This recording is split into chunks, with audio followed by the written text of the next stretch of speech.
इन्हें देवों के देव महादेव ऐसे ही नहीं कहा जाता। जो आपके भाग्य में ना हो वो भी आपको देने की सामर्थ्य रखते हैं महादेव। त्यागी कहा जाता है महादेव को।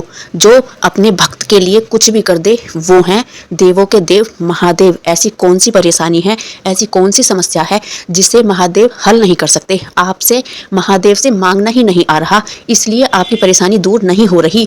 महादेव जो एक धतूरे से खुश हो जाते हैं, जो एक लोटे जल से खुश हो जाते हैं।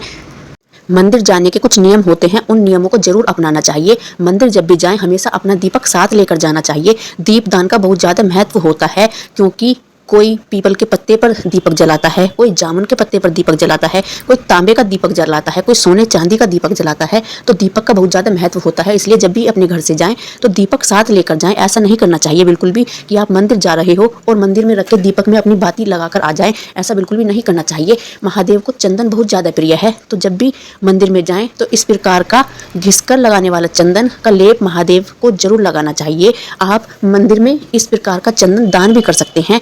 ऐसा करने से जो कोई भी मंदिर जाएगा और वो उस चंदन से घिसकर महादेव को चंदन का लेपन करेगा, उसका फल भी आपको मिलेगा। इसलिए इस काम को जरूर करें, ये बहुत ही अच्छा उपाय होता है। इस उपाय को जरूर करना चाहिए।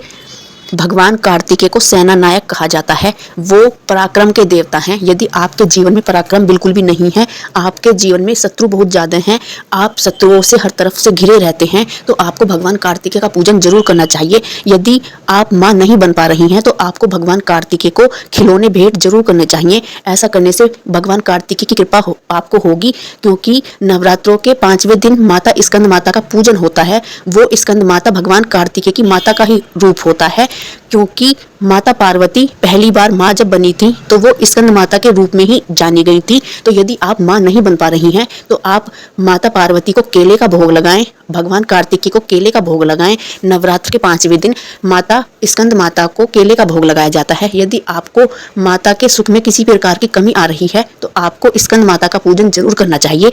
आपको भगवान कार्तिकेय का पूजन जरूर करना चाहिए। भगत के वश में है भगवान। यदि आप भक्ति नहीं कर पा रहे हैं तो आपको नंदी महाराज का पूजन जरूर करना चाहिए। ऐसा करने से आपको भगवान शिव की भक्ति का फल मिलने लगेगा और आप भगवान शिव की भक्ति भी कर पाएंगे, क्योंकि नंदी महाराज का पूजन करने से भगवान शिव की कृपा मिलने लगती है। यदि आप नंदी महाराज को गुड़ खिलाते हैं तो आपको गाड़ी बंगले का सुख मिलने लगेगा। सचमुच में जो नंदी होते हैं उनकी सेवा भी आपको जरूर करनी चाहिए। मूर्ति रूप में तो नंदी महाराज का पूजन करें ही, साथ में जो सच में जो नंदी महाराज घूमते रहते हैं सड़कों पर, उनका पूजन भी आपको जरूर करना चाहिए। उनकी सेवा भी आपको जरूर करनी चाहिए। ऐसा नहीं कि आपको कहीं नंदी बैल दिखाई दे गए तो आप उनमें डंडा मारकर भगा दो। ऐसी गलती बिल्कुल भी ना करें, क्योंकि पशुपतिनाथ भगवान भोलेनाथ को कहा जाता है और वो हर पशु की रक्षा करते हैं। यदि आप पशुओं को दंड देते हैं, उनके साथ मारपीट करते हैं, तो आप भगवान शिव का क्रोध आपको जरूर झेलना पड़ेगा। इसलिए इन बातों का खास ख्याल रखें।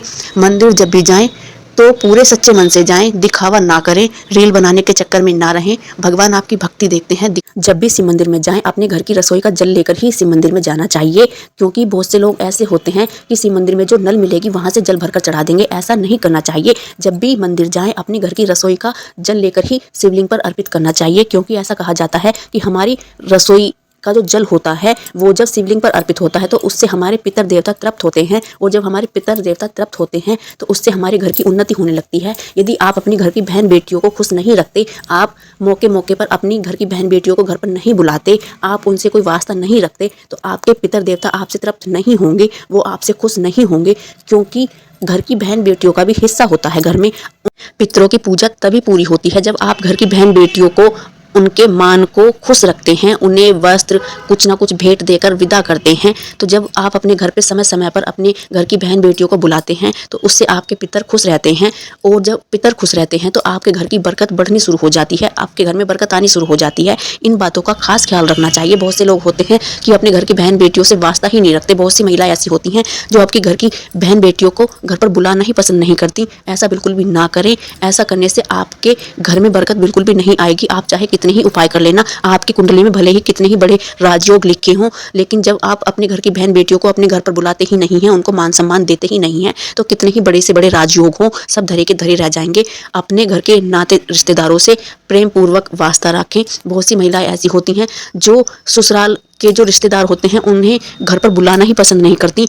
माना कि एक तरफा रिश्ते नहीं चलते, लेकिन आप अपना फर्ज निभाती रहें। ऊपर वाला सब देख रहा है, भोलेनाथ सब देख रहे हैं। जब आप किसी को देने की तरफ हाथ बढ़ाओगे तो भोलेनाथ आपको देने की तरफ हाथ बढ़ाएंगी। माँ अन्नपूर्णा आपकी झोली कभी भी खाली नहीं रहने देंगी। माँ अन्नपूर्णा आपके घर में कभी भी किसी चीज़ की कमी नहीं रहने देंगी। आप बस अपना फर्ज निभाते रहें। दूसरा क्या कर रहा है इन बातों पर ध्यान ना दें, आप बस अपना फर्ज निभाते रहें। रोज से मंदिर ना जा सको तो कोई एक दिन पकड़ लो और तब मंदिर जाओ।